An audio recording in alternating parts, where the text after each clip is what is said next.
Hello বন্ধুরা, শিখা spicy কুকিংয়ে আপনাদের সকল বন্ধুদের স্বাগত জানাই। বন্ধুরা, আজকে আমি নিয়ে চলে এলাম বাঙালির খুবই প্রিয় একটি নিরামিষ রেসিপি, তা হলো মুড়িঘণ্ট রেসিপি। এই মুড়িঘণ্ট রেসিপিটি বানাবো আমি আলু, পটল আর হলো গোবিন্দভোগ আতপ চাল দিয়ে। তো চলুন তাহলে দেখে নিই আমি রেসিপিটি কি করে বানাবো। তো বন্ধুরা, রেসিপিটি বানানোর জন্য কড়াই গরম করে তাতে দিয়েছি সাদা তেল। তেলটা গরম হওয়ার পরে এবার আমি পটলগুলো দিয়ে দিলাম।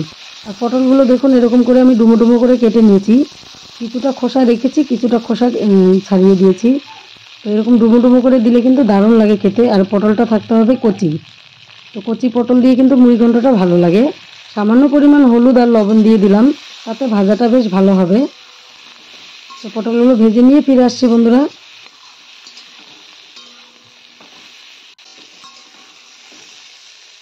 তো বন্ধুরা দেখুন, নেড়ে চেড়ে পটলগুলোকে খুব সুন্দর করে ভেজে নিয়েছি। এবার পটলগুলো একটা পাত্রে আমি তুলে নেব।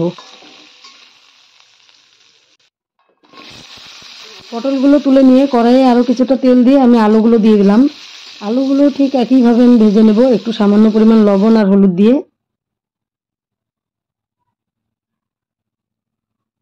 তো বন্ধুরা, আলুগুলোও কিন্তু আমার ভেজে নেওয়া হয়ে গেল। এবার আলুগুলোকেও আমি একটা পাত্রে তুলে নেব।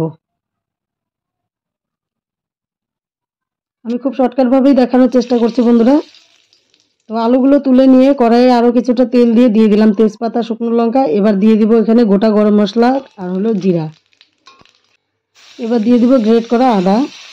কারণ কি, জিরা শুকনো লঙ্কার কালার চলে এসছে, খুব সুন্দর একটি মিষ্টি গন্ধ বেরিয়েছে। এবার আমি আদাটা দিয়ে দিলাম। আপনারা চাইলে এখানে বাটা আদাটাও দিতে পারেন, আমি গ্রেট করে নিয়েছি সেটাই দিয়ে দিলাম। তো আদাটাও কিন্তু ভেজে নিলাম। এবার আমি দিয়ে দিব একটা টমেটো। একটা টমেটোকে আমি টুকরো করে নিয়েছি, সেই টমেটোটা দিয়ে দিলাম। টমেটোটা এবার নেড়ে চেড়ে ভেজে নেব। টমেটো ভেজে নেওয়ার পরে দিয়ে দিচ্ছি জিরা বাটা। এবার দিয়ে দিব পরিমাণ মতো লঙ্কা বাটা। এবার জিরা লঙ্কাটাকে একটু নেড়ে চেড়ে নেব।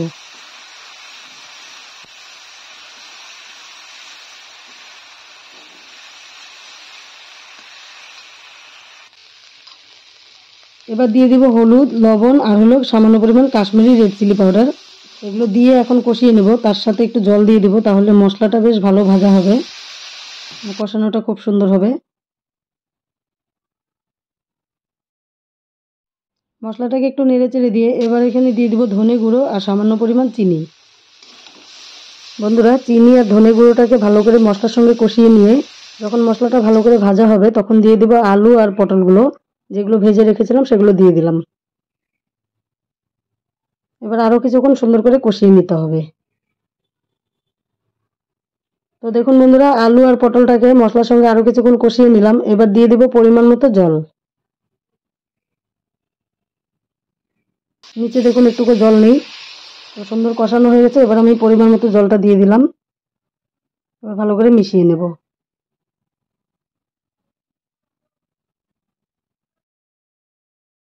সুন্দর করে মিশিয়ে দিয়ে এবার 10 মিনিটের জন্য একটা থালা দিয়ে ঢেকে রাখলাম। এদিকে সেদ্ধ হতে থাকুক। এদিকে পাশের উনুনে আমি একটা ফ্রাই প্যান চাপিয়ে দিয়ে তাতে দিয়ে দিলাম কিছুটা ঘি। এবার দিয়ে দিব গোবিন্দভোগ আতপ চাল। গ্যাসের ফ্লেমটিকে কমিয়ে নিয়ে নেড়ে চেড়ে খুব সুন্দর করে ভেজে নিতে হবে। এমনভাবে ভাজতে হবে যাতে লাল না হয়, লাল হলে দেখতে ভালো লাগবে না। এদিকে আমি ঢাকনাটাকে খুলে দিচ্ছি। দেখুন, গোবিন্দভোগ চালটাকে এরকম করে ভেজে নিয়েছি বন্ধুরা। এরকম সাদা সাদা থাকবে, আবার ভাজাটাও হবে। এবার কিন্তু আমি ঝোলে দিয়ে দিলাম, কারণ কি এখনই দিতে হবে, নইলে চালটা সেদ্ধ হবে না। তো চালটা দিয়ে আবারও নেড়ে চেড়ে দিচ্ছি, যার ফলে আমি ঝোলটা একটু বেশি দিয়েছি, কারণ কি চালটা সেদ্ধ হতে হবে। যেহেতু আতপ চাল তাতে কিন্তু একটু ঘন হয়ে যায় তাড়াতাড়ি। তো আমি আবারও থালা দিয়ে ঢেকে দিচ্ছি। 5 থেকে 7 মিনিটের জন্য ঢেকে দিলাম। ঢাকনাটা খুলে নিয়েছি। এখানে দেখুন গ্যাসের ফ্লেমটিকে বেশি বাড়াইও নি কমাইও নি, মিডিয়াম করে রেখেছিলাম। চালটাও বেশ সুন্দর সেদ্ধ হয়ে গেছে।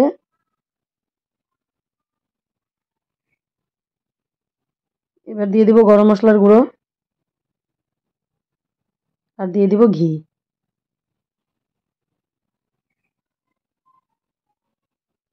ঘি গরম মশলা দেওয়া হয়ে গেল, আবারও একটু নেড়ে চেড়ে দিচ্ছি।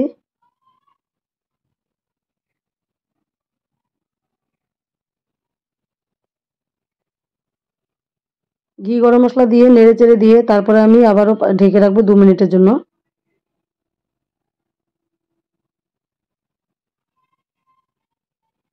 এবার কিন্তু গ্যাসের ফ্লেমটিকে কমিয়ে দিয়ে আমি 2 মিনিটের জন্য ঢেকে রাখবো।